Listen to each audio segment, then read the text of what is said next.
What's good guys, TygeR here, welcome to the channel. Today I've got 10 ways to stop your KD from going down. Now some players care about their KD more than others. There's players who put KD as their main priority, and then there are others that just play the game and enjoy it, and whatever their KD is, it doesn't mind because they are just playing the game.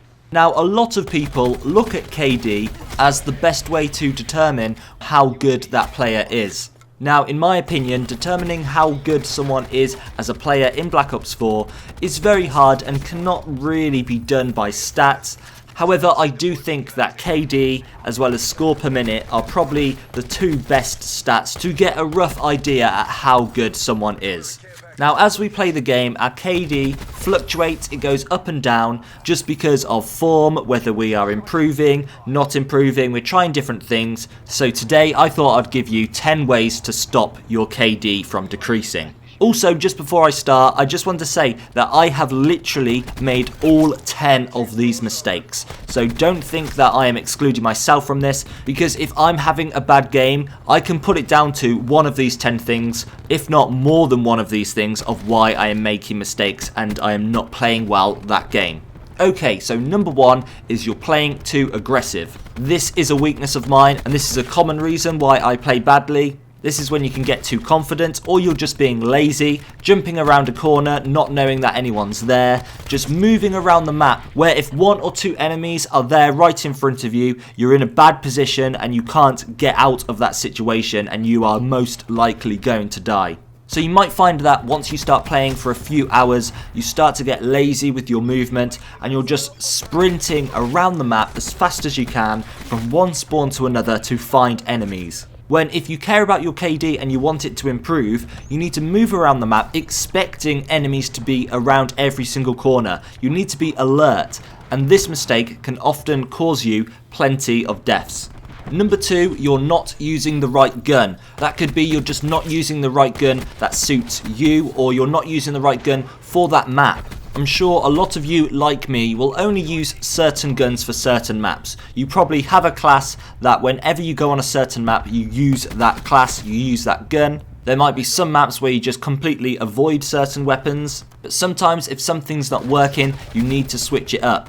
So let's say, for example, if you're taking a Sorg onto Icebreaker and you're just being killed by people with tactical rifles and LMGs, then maybe you need to switch it up, switch it to something that suits that map. That also works the other way round. Let's say you've got a Titan, a very strong weapon, but if you're playing it on Seaside and you're just going through the tight areas of the map, if you come up against someone with a Spitfire at those close ranges, you are most likely going to die. So you really need to think about what gun is best for you and the map that you're on.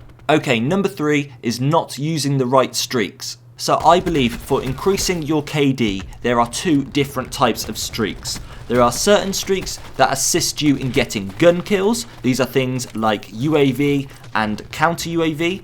And then there are other things that just really help your KD in general. So not your actual KD, just your EKIA. So these are the offensive streaks, like Drone Squad, Sniper's Nest, Strike Team. In my opinion, they are three very, very strong score streaks that are really effective for the score that you get them at, and are just great ways for increasing your KD. I really recommend, if you're looking to get more streaks, to increase your KD, take ComSec device, get rid of StimShot, put on ComSec device, and it will really, really help you. Especially if you play a specialist like Crash, you can really build up that score, get those score streaks, and that's just really going to help you boost up your KD and help you have some really good games. Number four is you're going alone, and I'm not talking about partying up with friends, I'm just talking about as you move around the map. This is very similar to playing too aggressive. One of the biggest weaknesses that I have had when I'm trying to go for nukes is if you have noticed the spawns have flipped before anyone else on your team has noticed,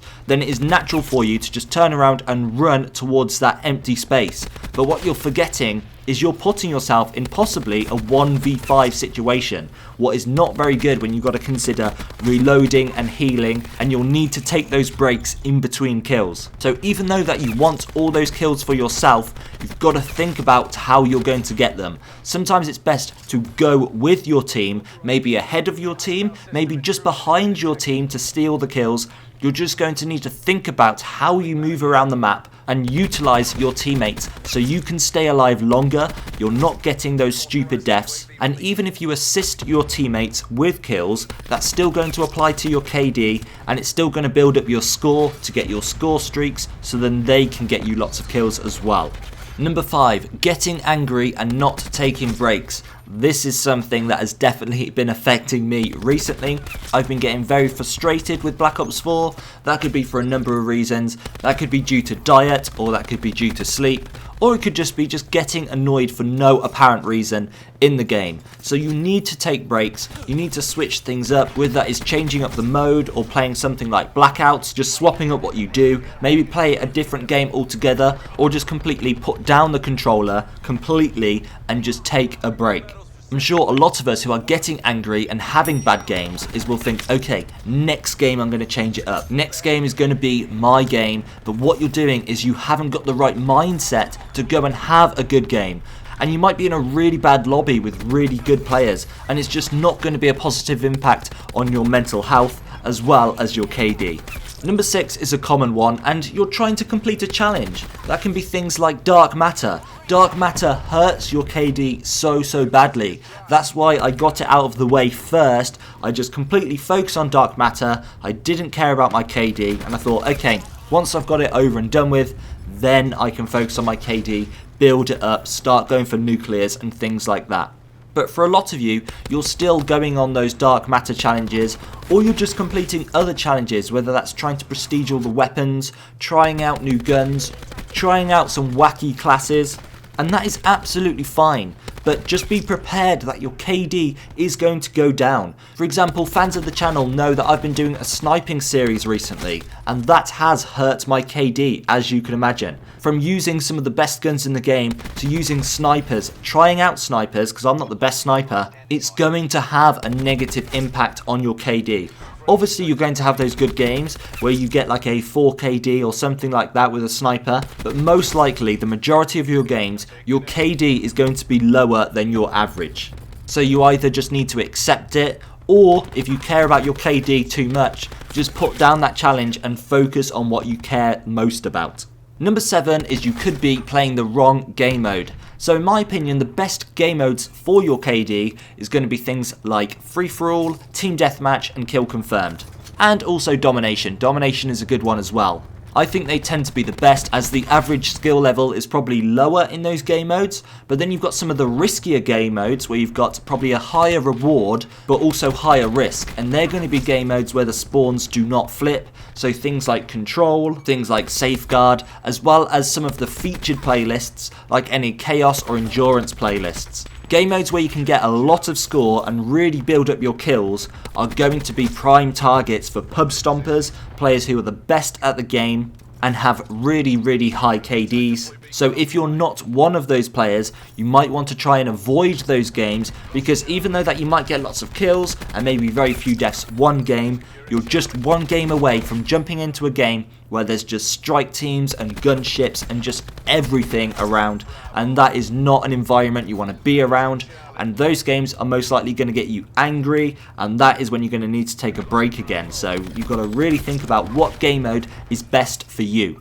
Number 8 is not adapting to each game. So I mentioned this in my last video. It's very important to adapt to every single game, because when you load up, you do not know what kind of players you're going to be up against. You don't know if there's going to be a really good pub stomper on possibly a new account, so it looks like that person's going to be a noob, but they're an absolute monster. You might be up against one of the best up-and-coming snipers. You might just be up against a really annoying SG-12 strobe light player or a Titan player. Some person who's just going to tilt you. Maybe they're not very skillful, but they're just very good at getting consistent scores. So when you load up into every game, you've got to adapt to what's going on. So if you're versing someone who likes to hide in corners and knife you in the back, you know that when you go around the map, you need to look out for this person. You need to keep an eye out. Same with the strobe light players. If you hear that strobe light nearby, or you know what their specialist looks like, you need to keep an eye out. You need to make sure you are staying at distance from that person. And then with snipers, you'll probably need to avoid the long line of sights. If you check a corner and you see that specialist and you hear a shot and it just misses you, no point trying to pick that corner again, because they're just going to be pre-aiming. They're just going to be pre-aiming, waiting for you. So flank around the map or just completely avoid them. Adapting to each game is really going to help your consistency and stop you having those really bad games where your KD is just super low. Number 9 is you're not concentrating. It's very easy when you play Call of Duty, when you play it for a long periods of time, that you just stop concentrating. Or if you're players like me, you might be listening to music in the background, or you might be watching something as well. You might have a YouTube video or a TV show going on next to you. Or if you've got kids, you've got to have your game volume really low, if not just muted, and keep your ears open for what's going on around you at all times. If that is the case, you need to take that into consideration when you're looking at your KD and whether you want to improve it or not. But if you're just not concentrating altogether, if you do care about your KD, maybe just turn off and stop that distraction. Just watch the YouTube videos in the breaks or something like that. Maybe turn off music so you can focus and listen to what's going on in game, and that is going to help prevent your KD from dropping. Okay, number 10, last one, and it is not playing for streaks. We've talked about this briefly. Now, your playstyle and the way you move around the map should change depending on how close you are to streaks. So if you are really close to that sniper's nest or that strike team, you're going to want to play different. You're going to want to think, okay, have I got my specialist abilities or equipment up soon? Maybe I should stay near my teammates, just try and get that easy score, just trying to bait them and trade the kills. Because some of your deaths are going to be a lot more important than others. When you spawn up and die straight away, that death didn't really mean much. You weren't building up to something, you didn't have something, it's not very important. But if you've got a specialist ability in your hand, your life is very valuable, and you're going to need to be very careful not making any risky plays, but making sure you're making the most out of your abilities and equipment. So if you are close to a streak, and you are close to getting your specialist ability as well, you might want to just sit back, just camp for a little bit, wait till you get that ability, and then you can move on, and then you're most likely going to get those kills that are a lot easier with your ability, and that's going to help you get your streaks. Also, when you get streaks, you're a lot more likely to get more streaks because you do get small amounts of score from your streaks getting kills. So you're going to try and want to utilize your next life to build up that score, so when your score streaks go, you can then send out your next streaks, and so on.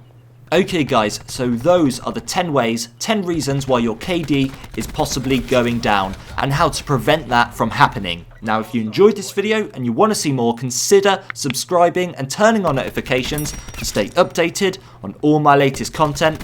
But that's all from me guys, take care, and I'll see you in the next video.